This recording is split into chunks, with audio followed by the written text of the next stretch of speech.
Well, hello guys, and welcome back to another Steven Universe review. And here's the gimmick. 9 minutes, 9 episodes. Episode 27 through 37. Give or take 36. And let's start.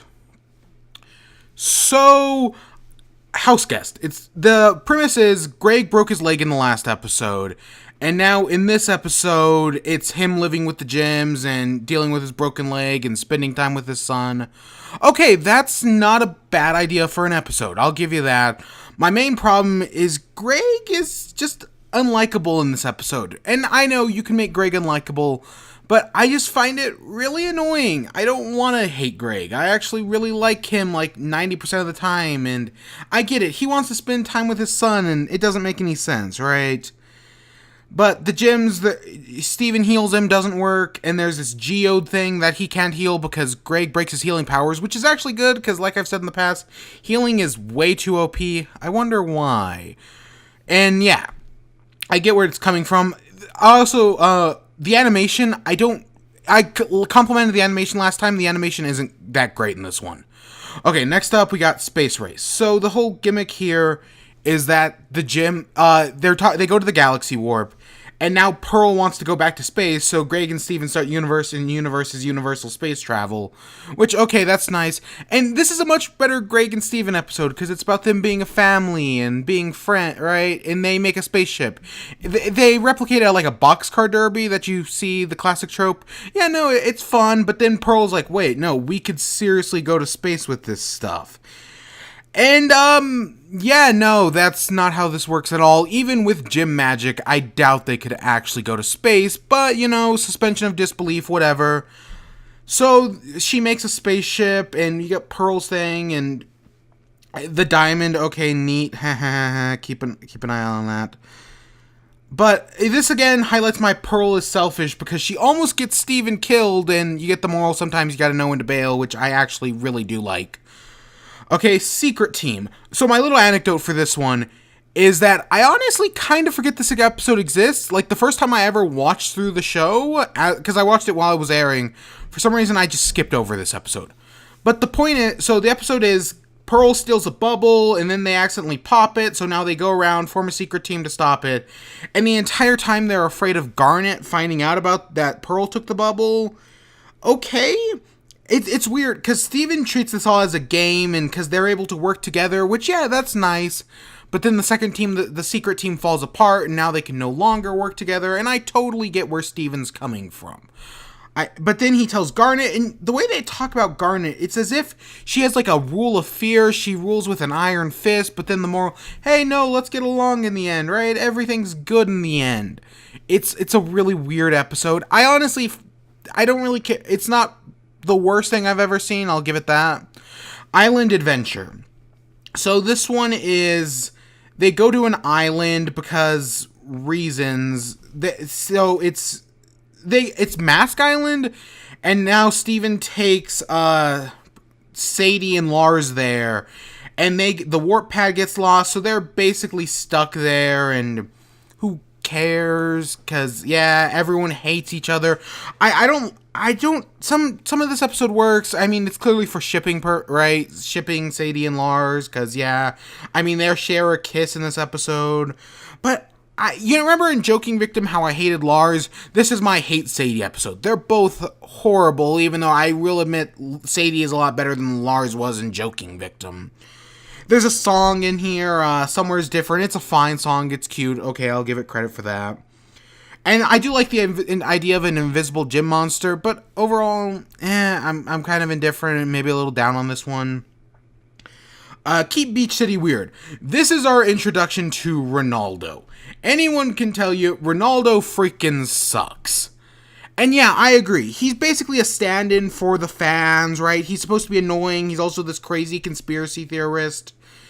And he's telling Steven about all these weird stuff, but every weird thing that happens in Beach City is all the Jim's fault. Because of course it is, because that's how this stuff works. That makes sense. I'll give him credit, okay? Okay, I get that. And then, but of course, after Steven tells him, oh, this is all our fault, his heart breaks. And then Steven tries to be a snake people. And then in the end, he finds out how pan-dimensional rock people, or whatever the hell they're called, level 8 beings, and everything he says, Diamond Authority, it's all right. That's the joke, that even though he's an annoying fan, he's always right. Okay, that's an interesting thing, but no, I hate Ronaldo, and I kind of hate the episode. I like Steven Tag, though. Fusion Cuisine. This is an episode that I like in principle. I like the idea behind it, taking a giant fusion to dinner, but I feel like they could have done this without the fusion, and it would have been just as strong as an episode. So basically, Connie's parents and Steven's Connie wants to meet Steven's parents. So they take Greg, but instead of taking Garnet as the mom and Pearl and Amethyst as older sisters, because that would have totally worked, and that's the way I feel like the episode should have gone.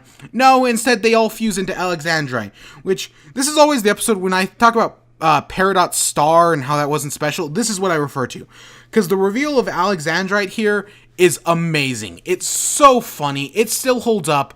But the beginning of the episode is good. The end of the episode where they do the graduate's pretty good. But the middle it kind of loses me. It's not that great, honestly.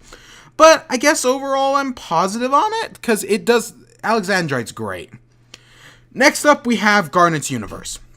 This is an episode I do not care for. I see what it's going for. It's a story told by Steven.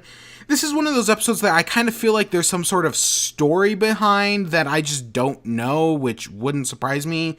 But Steven tells this story about how Garnet, right, and her animal friends, and she's looking for this gem of power, and there's this Ringo guy who steals it, and there's some good jokes. I like the weighted gauntlets, weighted hair, Sailor Moon transformation. Yeah, sure, it's funny. I like that Ringo is basically just Ronaldo with onion rings. Yeah, sure, it shows that Ronaldo can make an antagonist. The art style. The art style is the big thing of this episode. It reminds me a lot of like a predecessor to OKKO, where you have the simplistic character animation but the detailed backgrounds, which I like OKKO, but this seems like it's like a test for it. But I do in theory like the idea, but Watermelon Steven. So the synopsis is Steven and Greg are playing, they make watermelons, and now Steven sells them, but they turn out to be alive, and a bunch of jokes happen. Some of them okay, especially near the end. There are a lot of good jokes at the end of the episode, but there's like a Ronaldo joke in the middle that's really annoying.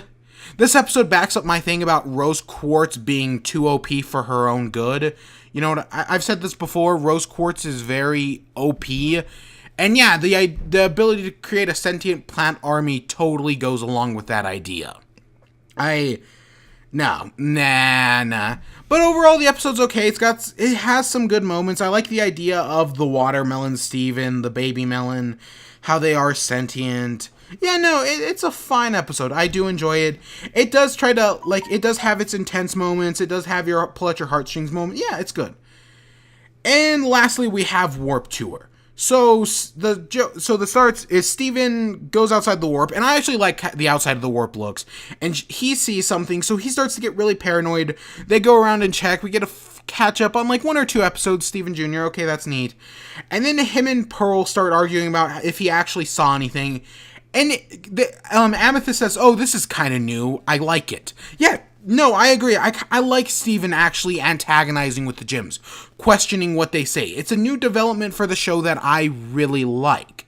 And then he finds out that he's not crazy, and there's these weird little orb things, and he almost dies. But Garnet saves him, and I always loved how she wipes away the tear.